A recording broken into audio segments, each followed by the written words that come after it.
Hi, Brian Hamlet again with Becoming a Business Owner, and welcome to episode number 2 of our new video series, How I Got Started.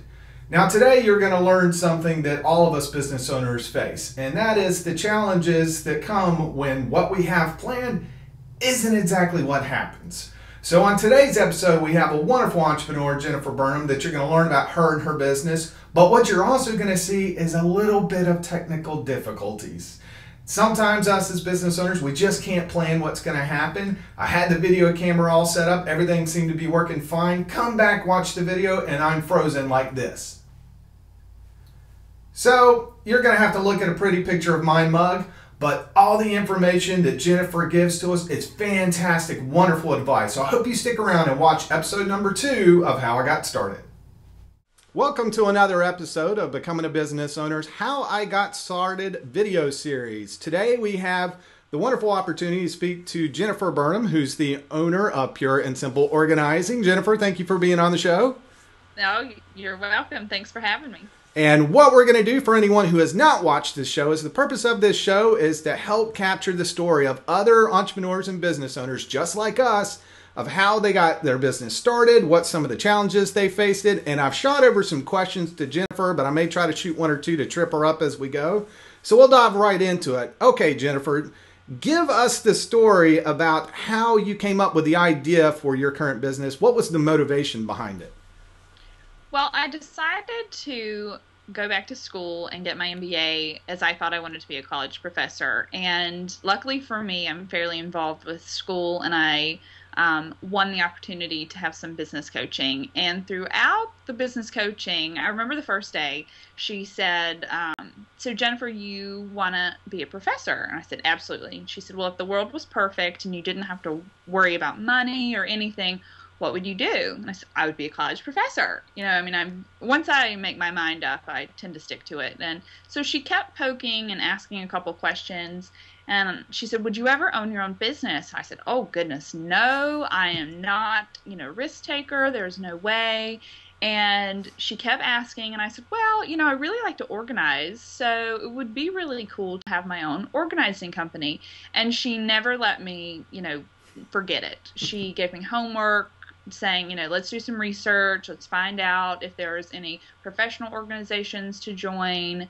Really, the rest is history. I mean, I started doing research. Of course, it was not quick. I didn't go straight from that day to, oh, I'm going to be a business owner, and here's my paperwork and my name and my logo. But, she definitely helped motivate me along to figure out, is this something that I'll be able to do? Now, how long, since you're saying that originally it wasn't your idea whatsoever to do this, and sort of got inspired by the mentor you had there in school, how long when that idea first hit in your head did it take to actually get to where you filed your legal paperwork to be an official business? How long was that?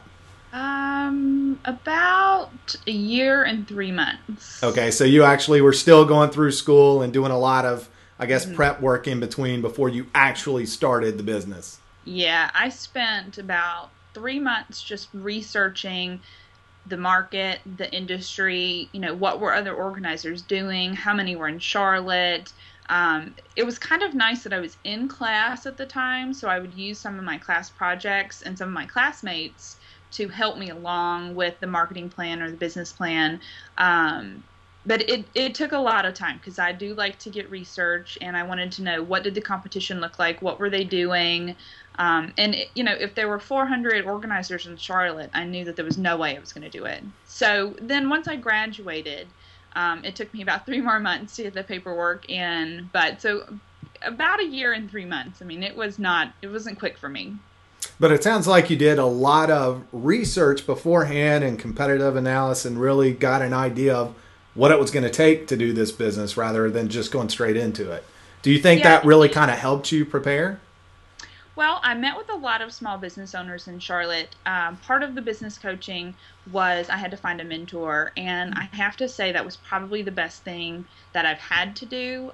The school would have provided a mentor for me, but I'm really picky, so I decided to go and interview business owners, whether they were owning their own ad agency or they were another organizer in Charlotte.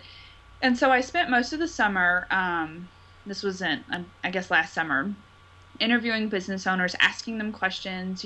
Probably not all the questions were all that intelligent, but at the same time, I wanted to get a feel of what it was like to be a small business owner. And I found a mentor who, she's an organizer, but works specifically with businesses. So it worked out really well. She knows, we have similar interests, but she works with businesses and I have no interest in that. I only work in people's homes and she has no interest in that. So I have to say that finding her, meeting with her, and having just someone to talk to, whether it was once a month or, calling her up to say, hey, Angie, I ran across this. I'm not sure what to do. What do you think? We don't still stay in contact all that much. I may have tapped her out a little, but it was helpful to find someone along the way to kind of hold your hand who wasn't, a mom or dad or family member or a friend, someone who was a third party but had been there and been in the shoes. Oh, fantastic. So it was really helpful to find that first mentor. In your case, is kind of part of a requirement. It wasn't something you may have thought of if it wasn't for being a requirement. And I think a lot of entrepreneurs, when they first start out, do not think about that, but how a mentor can help you understand the challenges that you're going to face and maybe some of the fears you're going to face. So that leads me to the next question. What was your biggest fear in starting your business? What was the thing that scared you the most? Probably the answer that most will give: supporting yourself. Can I bring in enough money? Can I pay the bills? Can I, have a decent lifestyle and not eat on a college budget, eating ramen noodles every night? It was really all about money. One thing that I know for certain about my personality is I like security. That's why I had always worked in corporate. I liked getting the paycheck. I liked getting the health benefits. But the thing that I did not like was showing up to work to do nothing, to not really have a purpose. And so I knew that wasn't in line with where I wanted to go with my life later in the future. I wanted security, but at the same time, I didn't want to work for someone else. So it took me, in that year and a half or so, I really had to wrap my brain around becoming a business owner. What does that mean? What is it going to look like? What is it going to feel like? And am I ready to make that leap? Because if not, then it was pretty easy to say, okay, I've done the research, I've looked at it, I'm going to close that door and I'm just going to go work for someone else. Now that's interesting to hear. You talking about coming mainly doing corporate work to begin with and then going into being a small business owner. And you just mentioned really understanding, wrapping your brain around what it means to be a business owner. Mm-hmm. So tell me about that. Was there a bit of a mindset change that had to take place for you to really feel prepared to do this? Absolutely. I mean, it had to go from you don't get up in the morning to rush off to work to do anything in particular. I mean, you have to create your own day. You have to schedule your own day and figure out what is important to work on. When I worked in corporate, I would show up, I would sit at my desk, and I would do, whatever it was that I was told to do. I would check email, I would work on a couple of projects, I would take my lunch break, I would come back, do a couple more things, then I would go home. And, understanding that when you work for yourself, if you're going to make it happen, it's all up to you. And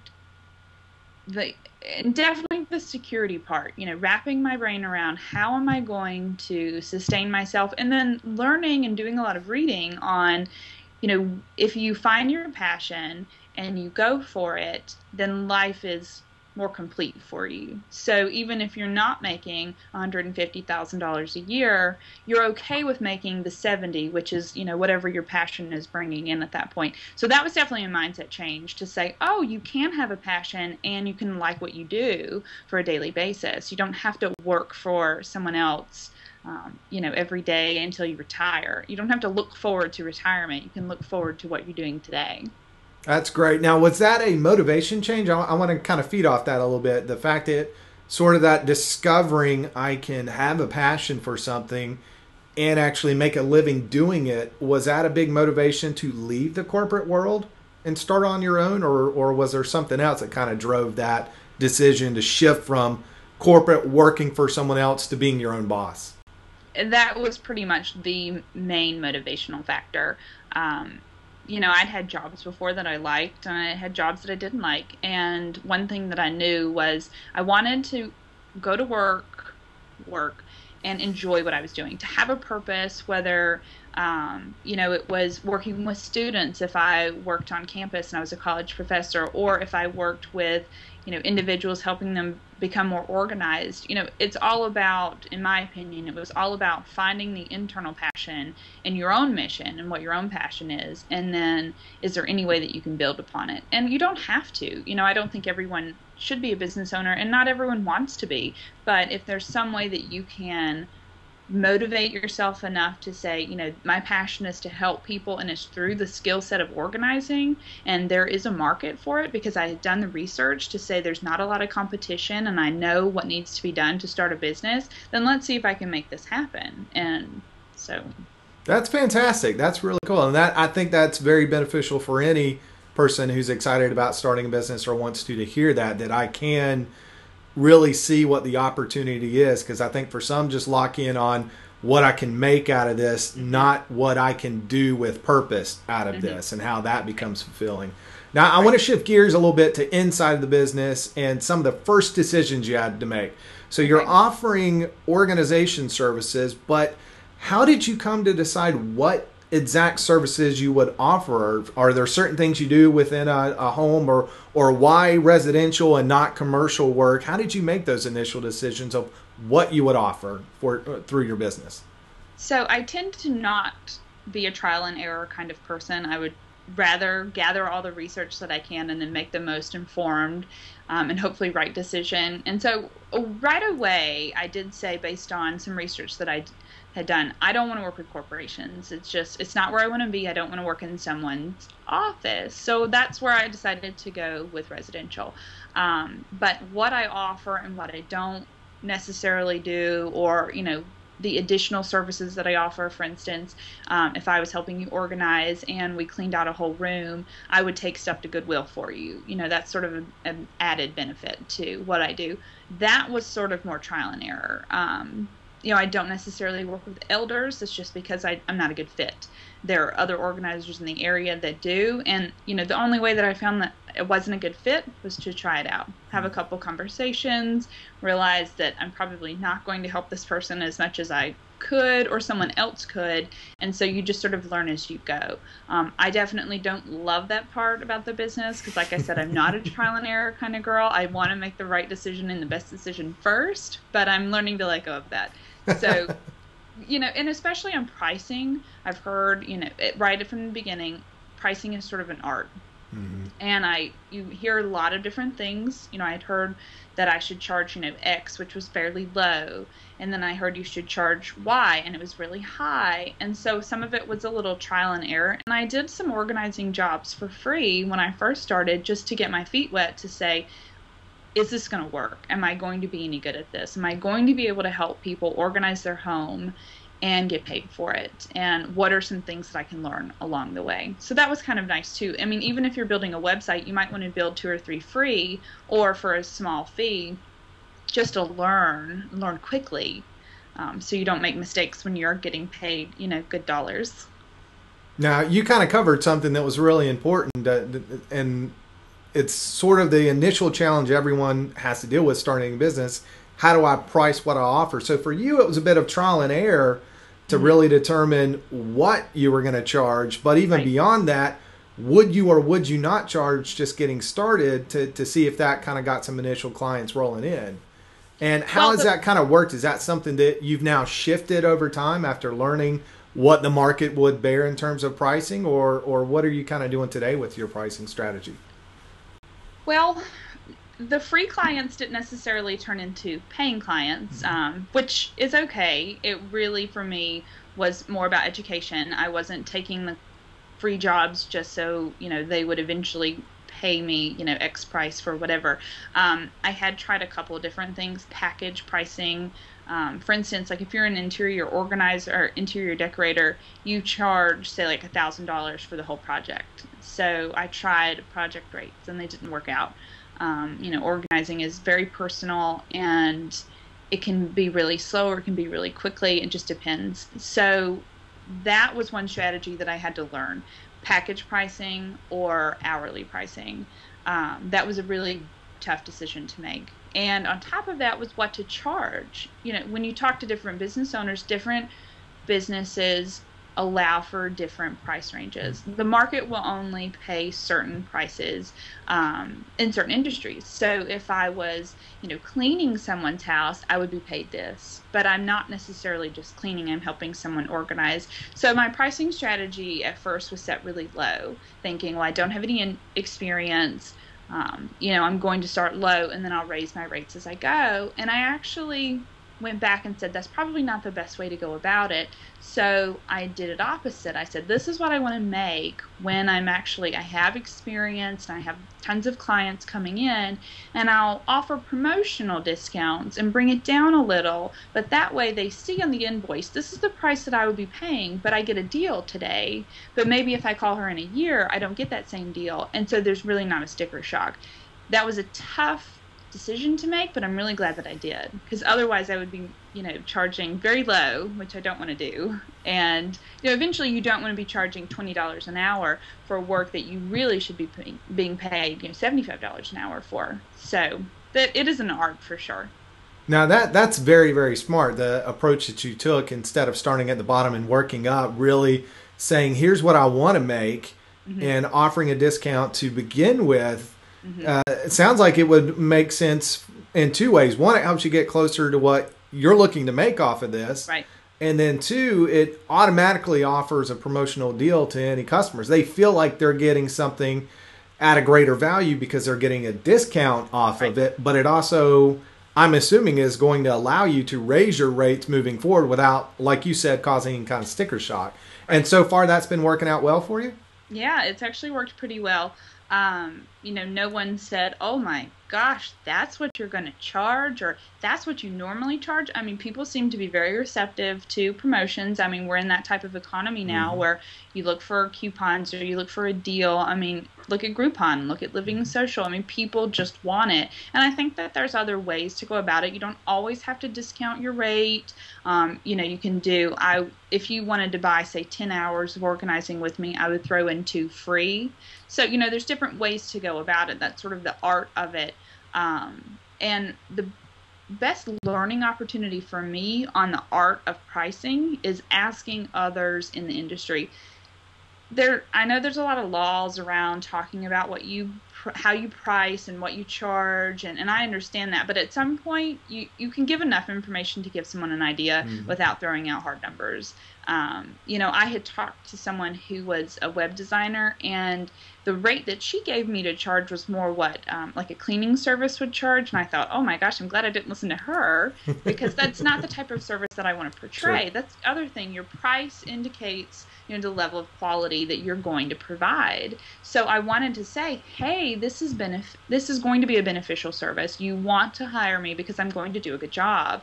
And if I charge, say, $20, I don't think that is the type of integrity and quality that I want my company to portray. So that was the other piece of it, to say, this is beneficial, and I want to make sure that clients understand that, whether they're prospective or, we're working together already. Fantastic. A lot of thoughts going into the pricing strategy, huh? A lot of trial and error decisions that tend to get changed over. Now, so at this point, you've got your business established. You've outlined the services you're going to offer. You've come up with the initial pricing strategy. How did you prepare for that day one that your doors were thrown open? What did you do to be ready to hit the ground running when you officially opened for business? Well, that's sort of a difficult question. Day one being, paying client, she found me through Facebook, which was really awesome. Nice. It's free. And, I didn't pay for any advertising there. One thing that I tried to prepare for in advance was writing out steps or things that I wanted to cover, questions to ask. Different businesses do different things. So if I was selling something, if I was selling a clock or whatever, what I would have done, the steps would have been different. But, I'm going into someone's home to help them organize their space. You can do almost as much preparation as you can think of, but, of course, there was learning opportunities along the way.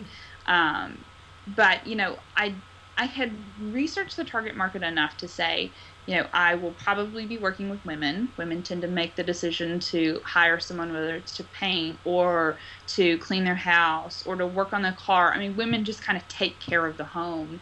That part I knew in advance, which not oddly enough. I mean, I work mainly with women. They usually do call. And, the marketing promotions, I tried to do as much as I could. It was free.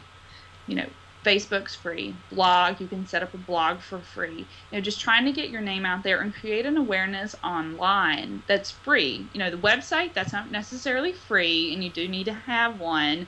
But, Facebook, that's something that people look for.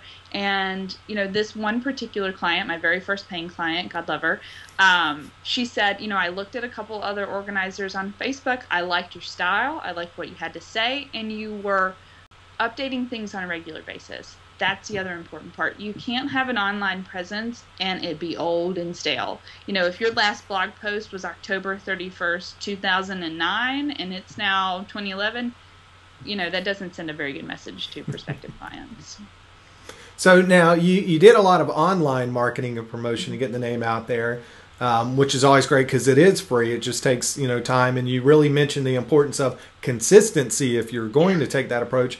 Did you try any sort of traditional marketing, any kind of print ads or classifieds or anything like that? No, none. I haven't spent any marketing dollars. I think that's an accurate statement.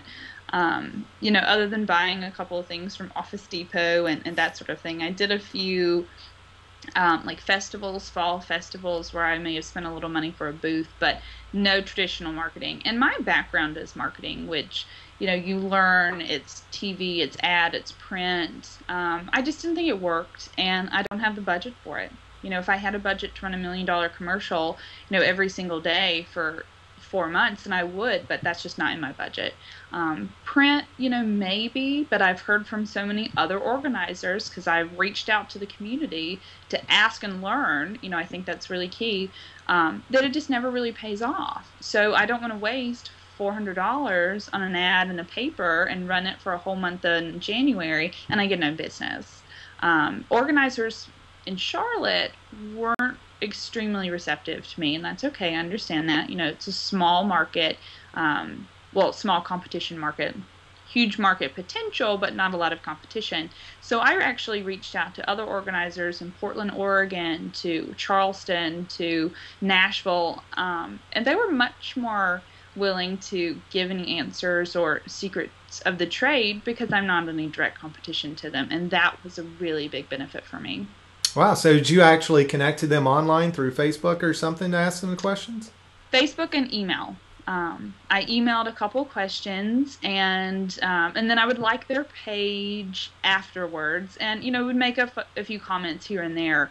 But they were all more than willing to. Well, not all. Most of them were more than willing to answer a couple questions. Some of them would give a generic comment saying, they charge $75 an hour for any coaching, and that's fine if that's what works for their business model. There were plenty more out there who didn't charge and give just good enough advice. Or, and on top of that, I was looking to network with other organizers because we had things in common. But just to create a contact to say, hey, Susie, I had this thing come up today with a client and I wasn't really sure how to handle it. Has this happened to you, and how did you handle it? So to be able to create that open door communication if something ever came up. I have networked a little in Charlotte in networking groups, and that's not really been all that beneficial to me to date. Kind of better to meet with those that do what you do so that you can really talk and understand and relate to one another.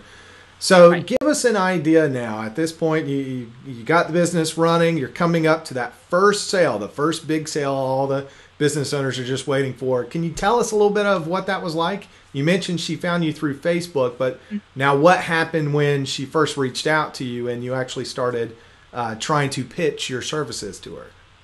Well, the pitch was so easy, which I wasn't expecting, and I've had a couple paying clients beyond that.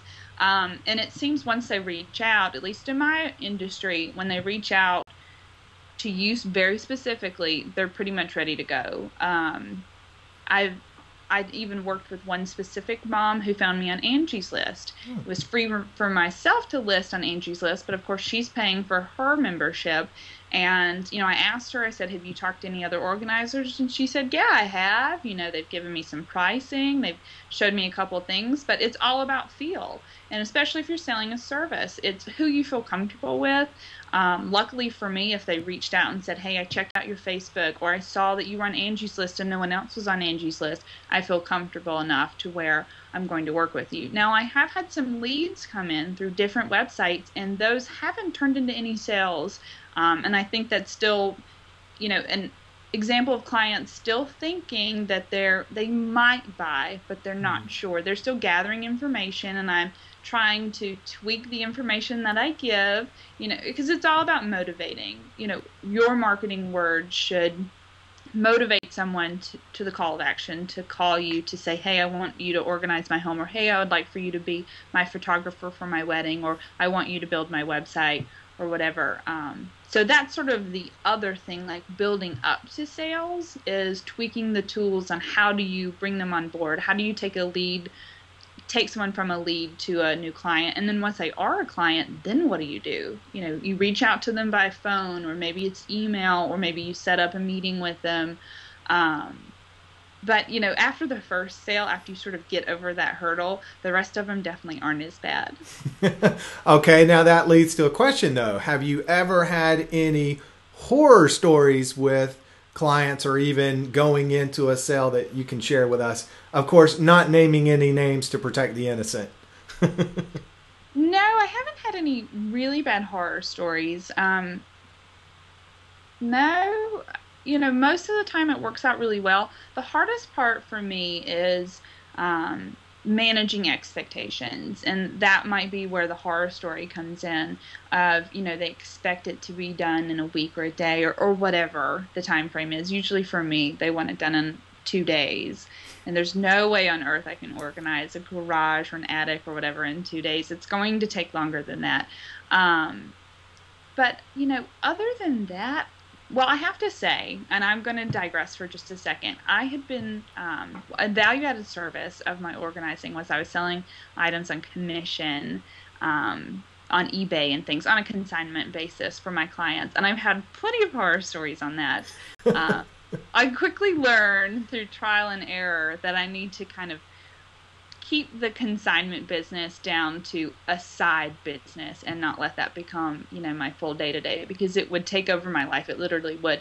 I would be in, home, and they would just start throwing things at me to say, these will all sell, and, it's junk. Junk's not going to sell. So that was quickly a trial and error and a couple horror stories there. I'm not sure if the 1940 Snoopy was going to bring in $100, but oddly enough, it did sell.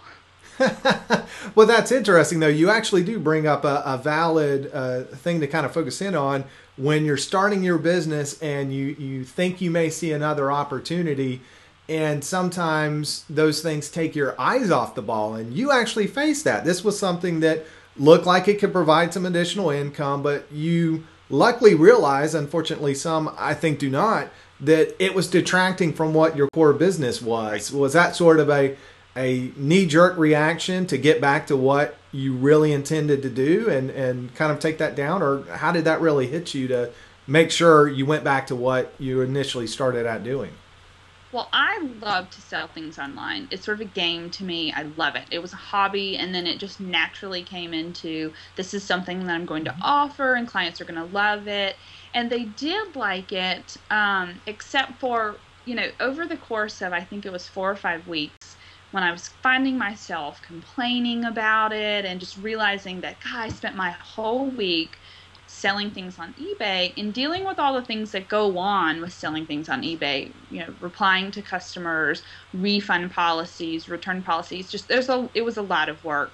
And after a while I thought, well, if I'm doing nothing but complaining, I think I need to step back and realize what's going on. And I've tried to kind of phase it out, because it's something that could have honestly been the only business that I ever did. I was getting clients from all over the place that weren't necessarily organizing clients, but they were consignment clients.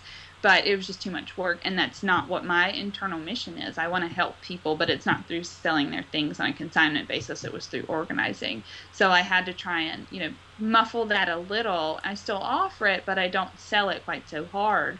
When you're being paid on an hourly basis by someone who, this is their disposable income, and then they tell you, they're like, I'm so glad that you're going to sell some things for me online. Anything I can do to offset the cost of hiring you, that's not really the mindset that you want to, bring your client in, because it may not bring in as much money as they had hoped. Some things will and some things won't. So that was another thing that I had to learn on my marketing language, to tailor it to say, this service, what you're going to pay me for this hour or 4 hours that we're going to organize your basement, is going to be worth it. I don't want them thinking in the back of my mind, did I give them enough stuff to sell so I can try and offset that cost? You want them to be happy with the fact that they called you and hired you to start with. So it sounds like you've already had to deal with some initial challenges in your business, from dealing with client expectations to potential runaway side business, side service. What would you say today is the biggest challenge you're facing in your business? Awareness. Building the business without spending a lot of money. You quickly learn when you start a business that there are plenty of ways that you can spend a hard-earned dollar, but you're not completely sure what's going to give you the best return. You want to build awareness. You want to let people know that you're out there, and there's so many different ways that you can go about it. You can do it online. You can get out and network. You can join groups, chambers, and all these things, but it's just, you have to realize at some point you have to say, how am I going to spend my marketing dollar, and how am I going to build awareness? And hopefully I want to build it in the best way that I can, and spend, and I don't want to say spend as little, but spend it smartly. I could spend $1,500 in one day and never see any business come from it. For instance, I work out at a YMCA, and they have advertisements on magazines. And I thought, well, now that would be kind of cool. I could put a little ad on top of the magazine. And I found out how much it cost. It was like $1,000 for 6 months. And I'm thinking, there's no way I'm spending $1,000 to put an ad on a magazine in a Y. So there's just certain things that you have to. Great ideas seem like a good idea until you do the research on how much it's going to cost. Getting the business, building the awareness, building the brand. You want to build a business that's going to be able to sustain itself, but you want to build it properly. Mm-hmm. You don't want to churn. You don't want to burn yourself out too early, which I think is common with small business owners. They tend to never take breaks. And you want to build it properly, and you want to get the right amount of clients. You want to get good clients that you work with, that you're comfortable with, that all go into the goal and the mission of, I want to work for myself to help people do whatever. I want to help people by organizing their house. That's fantastic. Great advice. So let me kind of flip on the flip side of that. What one piece of advice would you give someone who's thinking about starting their own business? Would probably be research. Of course, that's just my personal inclination to gather information. I don't shoot from the hip. I think that it's a better idea to do some research to find out, is it what you really want to do, and research on yourself. Take a couple of personality tests to figure out, what are your strengths and weaknesses.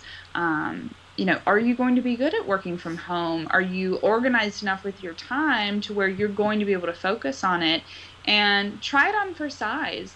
I went from school to working for myself, so I didn't have to quit a job because I was a full-time student. So when I graduated, that was sort of it. But, other people might want to try this out and still work, which I think that might not be a bad idea either. But my one piece of advice is research. Meet other business owners, whether they are in your industry or not. Learn about the market and read. That's the other thing. Educate yourself. Educate yourself about business. Educate yourself about, I think they're sort of called self-help books, but learning about how to live with purpose, basically. Find your purpose and go for it. Maybe you do it on a business level, or maybe you don't. Maybe you it's a hobby and you want to volunteer at Habitat for Humanity, that's fine. But educate yourself and do research. Fantastic advice. Really fantastic advice. Well, we thank you so much for being on the show and some great information here. Now, if anyone wanted to know more about you or your business, where could they go? How could they get in contact with you? Okay, thank you, Brian, first of all, for having me. It really is a lot of fun. And if anyone has any questions or if they want to reach out to me, I'm happy to give answers or advice or, meet for coffee or whatever. They can find me on Facebook. It's facebook.com, and then it's, I think, /Pure and Simple Org. The name of the company is Pure and Simple Organizing. I do have a website, pureandsimpleorganizing.com, sort of a mouthful. But Facebook is probably the best way to find me, and then from there, the website's linked. So it's Pure and Simple Org on Facebook. Well, we thank you again so very much. We'll make sure to get that information on the website for anyone who may want to look for the links to Jennifer's website. And again, we thank you very much and fantastic information. Thank you, and I hope everyone enjoyed it, and feel free to email or find me on Facebook if you have any questions.